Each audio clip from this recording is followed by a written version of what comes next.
Good afternoon and welcome to Lunch Break Live with Tea Party Patriots Action. I'm Bill Pasco, Tea Party Patriots man in Washington, and I am flying solo this week, so I will be giving you both the Washington Report and the call to action.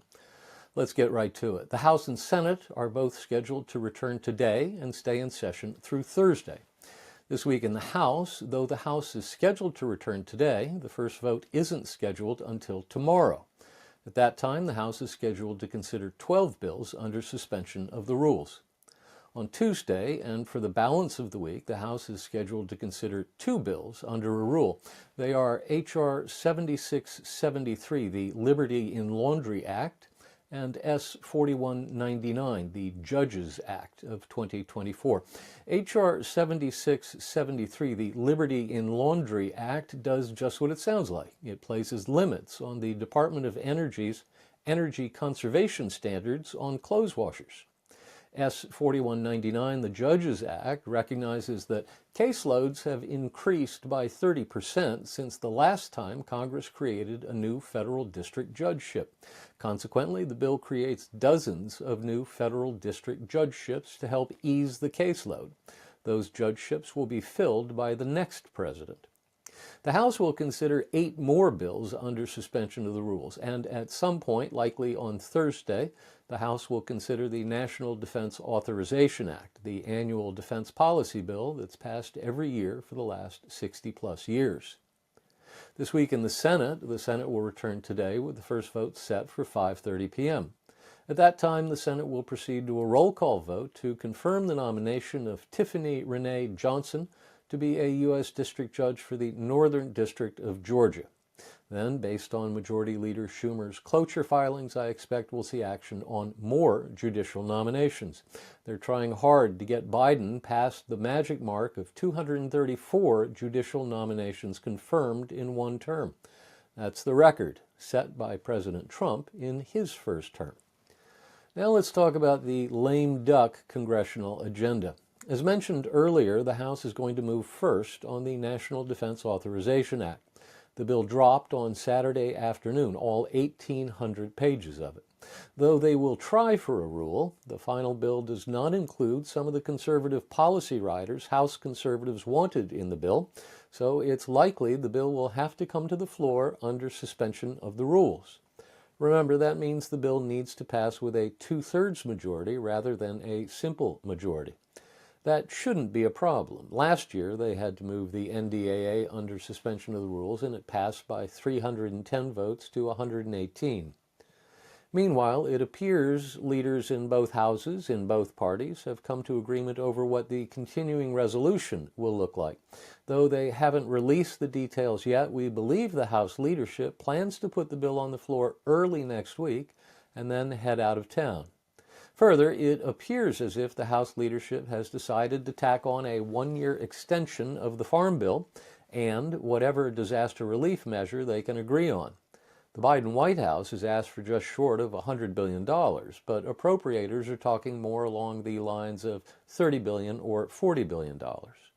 The House Freedom Caucus issued a statement last week declaring its members would oppose the inclusion of any disaster relief that is not paid for with offsets. So, like the NDAA, the continuing resolution will likely have to come to the floor under suspension of the rules, meaning it will need Democrat votes to pass. That gives Democrats leverage to make demands in exchange for their votes. I, for one, do not understand a conservative strategy, and by that I mean a strategy devised and implemented by members who call themselves conservative, that results in giving Democrats more leverage than they otherwise would have over spending bills. But I'm not a member of the Congress. They are. So what does it matter what I think? Now let's talk about the congressional agenda for the 119th Congress. House and Senate leaders released their calendars for 2025. The House will be in session 136 days, while the Senate will be in session for a whopping 179 days. That's the most days in session since at least 2017. And to do that, it includes lots of Fridays. Under the current schedule, the Senate will be in session every weekday from Friday, January 3rd, all the way through Friday, March March 14 with just 2 weekdays off, January 20 for the inauguration and February 17 for President's Day. That's right, the first recess won't happen until mid-March. That's 10 straight weeks to kick off the year. Incoming Senate Majority Leader John Thune intends to keep the Senate in session, processing Trump nominees as fast as he can. Beyond that, we're starting to see coverage of GOP leaders' plans for how to take advantage of the trifecta: control of the White House, the Senate, and the House all at the same time. Remember, that gives the majority party the ability to push a piece of legislation through the Senate on a simple majority vote without having to overcome the 60-vote threshold necessary to defeat a filibuster. It's called a reconciliation bill, and because it allows Senate leaders to bypass the filibuster, it's very limited in what subject matters it can address. The bill must address one of the following 3 areas: taxes, spending, or debt. That, by the way, explains why the Democrats didn't use the reconciliation process to pass their favored election law takeover in 2021, or why Republicans didn't use the reconciliation process to pass their desired immigration law reforms in 2017. On Tuesday of last week, incoming Senate Majority Leader John Thune revealed he's got plans to push not 1, but 2 reconciliation bills through the Congress in the first year of the second Trump administration. He wants the first one to carry all of Trump's non-tax reconciliation instructions, that is, energy policy, border policy, to the extent border policy changes can be addressed in a reconciliation bill, and he wants to have that bill finished and ready for the president's signature by the time he gets back to the Oval Office after being sworn in on the west face of the Capitol on January 20. And then Thune wants to use the second reconciliation bill later in the year to extend the expiring provisions of the 2017 Tax Cut and Jobs Act and whatever other changes to the tax code they can make.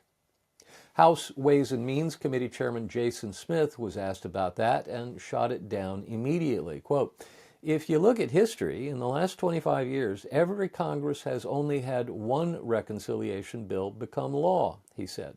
"And we only have a 217 to 215 seat majority. So we think we can pass multiple ones into law? Yeah, I don't know what island some people are on."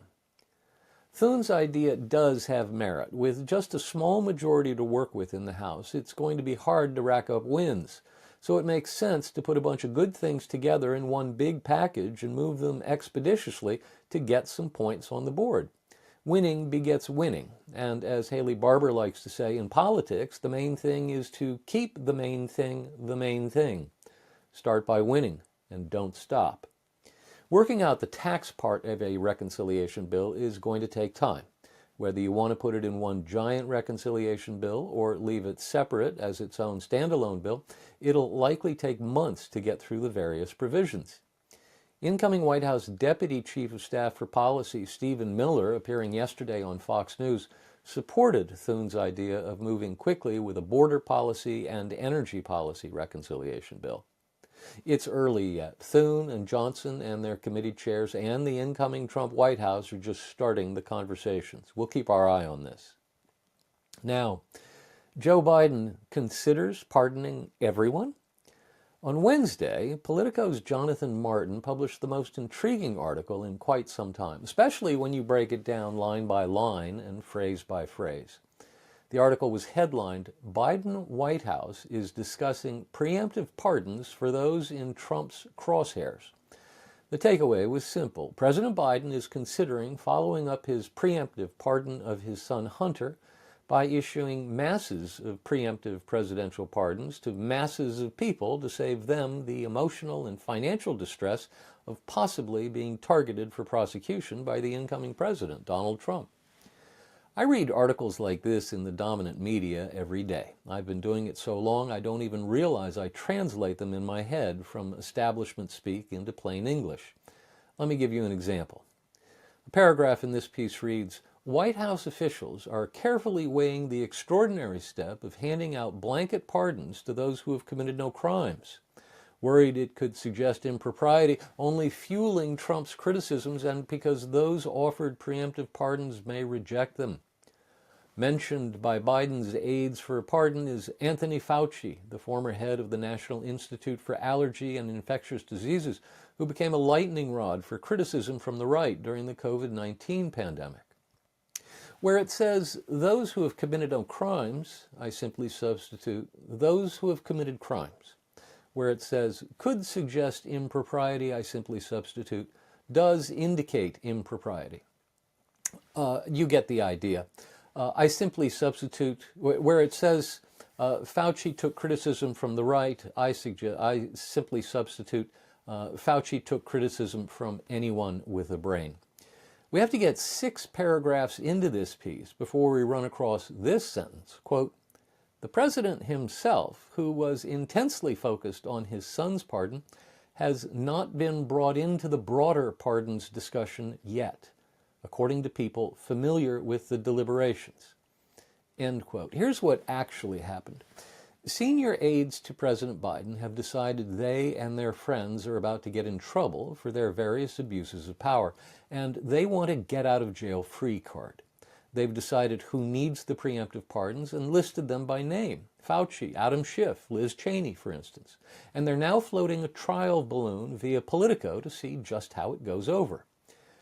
I don't need to tell you what a bad idea this is. You already know, without me telling you, that if this comes to pass, it will set a new precedent, and every political operative above the level of deputy assistant to the president in the next administration, and every administration after that, Republican or Democrat, conservative or liberal, will believe he or she has his or her own get-out-of-jail-free card coming to them at the end of their service. Sit for your exit interview, stop by the West Wing to have your photo taken with the boss, and get your free pass on the way out. Of course, if you begin your service on January 20, and you know you're going to get your very own personalized preemptive pardon, you're much more likely to cross the line anytime you come near one. Whereas before, the prospect of incarceration and a career in ruins may have kept all but the most committed criminal minds in check, the new presidential preemptive pardon cards will make reluctance a thing of the past. White House aides will compete to see who can violate the law most egregiously. There will be competition by category and by quantity, and perhaps even by potential sentences.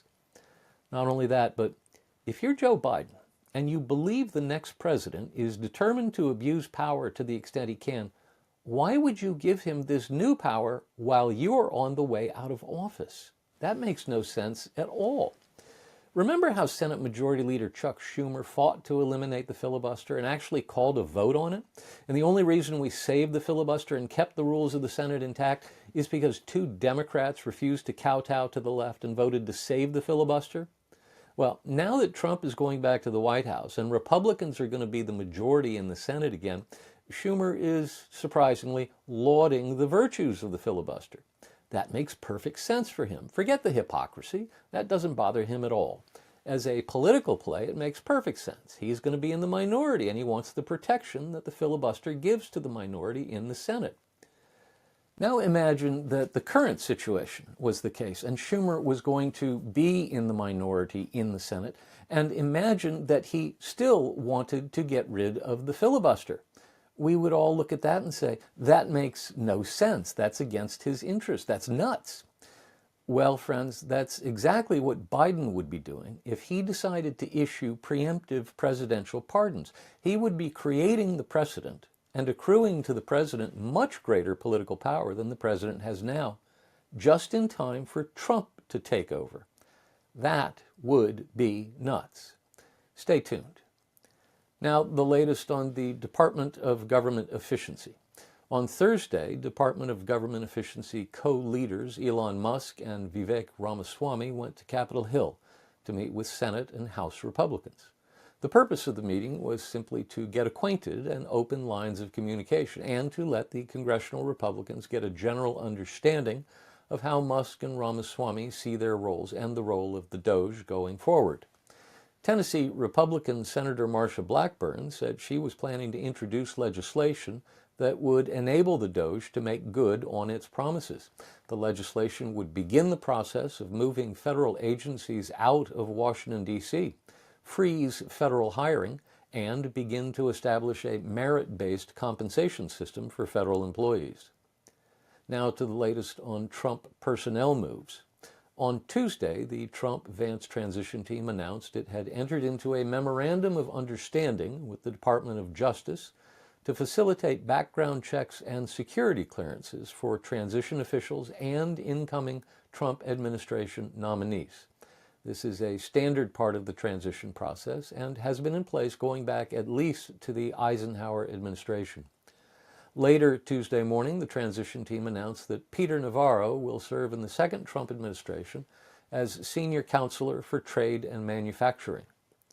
On Wednesday, the transition team announced that David Warrington would serve as White House counsel.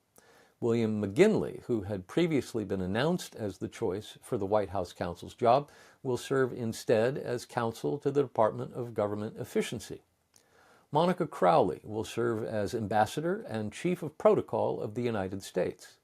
Paul Atkins will serve as chairman of the Securities and Exchange Commission. Former Missouri Congressman Billy Long will take over as commissioner of the Internal Revenue Service. Former Georgia U.S. Senator Kelly Loeffler will serve as administrator of the Small Business Administration. On Thursday evening, the team announced that former Georgia U.S. Senator David Perdue will serve as United States Ambassador to the People's Republic of China. On Sunday evening, the transition team revved into gear again, releasing a number of statements regarding personnel appointments.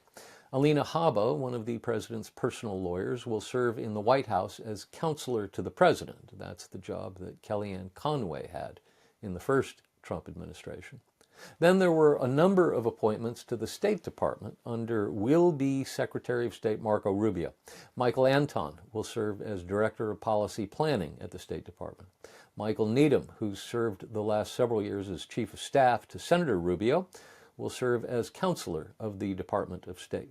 And Christopher Landau, who clerked for both Justices Antonin Scalia and Clarence Thomas, will serve as the Deputy Secretary of State. Now to the latest on Pete Hegseth. As we discussed last week, there's some controversy over the nomination of Pete Hegseth to serve as President Trump's choice for Secretary of Defense. On Monday, The New Yorker published a piece by Jane Mayer raising allegations of a drinking problem. On Tuesday evening, NBC News reported that his colleagues at Fox News had concerns over his drinking. Later Tuesday evening, the Wall Street Journal reported that President Trump had talked with Florida Governor Ron DeSantis, a Navy veteran who, like Trump and Hegseth, is an opponent of the Pentagon's current woke policies, about possibly stepping in for Hegseth. Hegseth began fighting back on Wednesday. He sat for an interview on Megyn Kelly's podcast and had his mother appear for an interview on Fox and Friends. He also published a piece under his own name in the Wall Street Journal, pushing back on the drinking and womanizing allegations. Later Wednesday, Hegseth met personally with Iowa Republican Senator Joni Ernst, a combat veteran and a survivor of sexual assault in the military, who's made that one of her key issues. Her views on Hegseth's nomination are going to carry a lot of weight with her colleagues. Though she did not give Hegseth what he and the transition team most desperately wanted, that is, a public statement saying she would vote to confirm him, she did not say she was going to vote against him.